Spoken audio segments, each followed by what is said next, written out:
মধ্যবিত্তের মাথায় হাত, আবারও প্রচুর বেড়ে গেল গহনা সোনার দাম। হ্যাঁ বন্ধুরা, আবারও 24 ঘন্টার ব্যবধানে স্বর্ণের দাম বাড়ানোর ঘোষণা দিয়েছে বাংলাদেশ জুয়েলার্স অ্যাসোসিয়েশন বা বাজুস। এর আগে গত 2রা মে সর্বশেষ স্বর্ণের দাম কমানোর ঘোষণা দিয়েছিল বাজুস। তখন প্রতি ভরি স্বর্ণের দাম ছিল 1,09,163 টাকা। এরপর 17 দিনের ব্যবধানে 22 ক্যারেট স্বর্ণের দাম 6 ধাপে বেড়েছে 10,381 টাকা।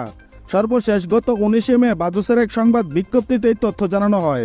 দাম বাড়ানোর কারণ হিসেবে তারা বলেছে, বিশ্ববাজারের সাথে তাল মিলিয়ে দেশের বাজারেও স্বর্ণের দাম সমন্বয় করা হয়েছে।